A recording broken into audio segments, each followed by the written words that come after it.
Pale mbele ya geti la ghorofa la Baraka, hewa ilikuwa nzito. Mama Amina alisimama huku akitabasamu, mikono yake ikiwa imepasuka kidogo kwa kazi za shambani. Amebeba kikapu chenye kuku anayewika kuku.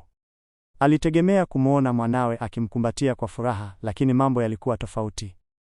Baraka alishuka kwenye gari lake jipya la kifahari, uso wake ukiwa umekunjana kama karatasi iliyovurugwa. Hakutabasamu. Alimtazama mama yake kuanzia miguuni hadi kichwani, kisha akatazama majirani zake walioanza kuchungulia madirishani. Aliona haya. Aliona kama kanga ya mama yake na yule kuku aliyekuwa anapiga kelele ni aibu kwa hadhi yake mpya. Alu, mama, mbona umekuja bila kunijulisha?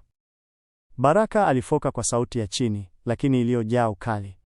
Tazama suti yangu ilivyo safi, na wewe umebeba madumu na vikapu. Utanichafua mbele ya watu hapa. Mama Amina alipigwa na butwaa.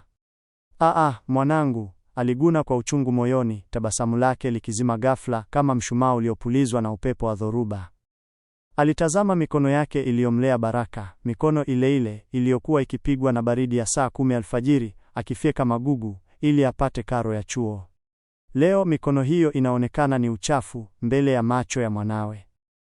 Ingia ndani haraka, Baraka aliendelea, akimsukuma mama yake kwa haraka kuelekea mlango wa nyuma, na huyo kuku wako mfichie huko jikoni.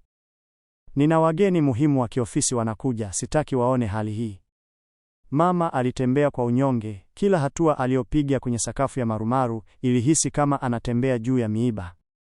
Aligundua kuwa kuta za nyumba ya mwanawe zilikuwa ndefu na nzuri, lakini ndani yake kulikuwa na baridi kali ya upweke na roho iliyosahau asili yake. Kiini cha safari yake hakikuwa tena furaha, bali ilikuwa ni simanzi ya kugundua kuwa mwanawe amesoma vitabu, lakini amefeli mtihani wa ubinadamu.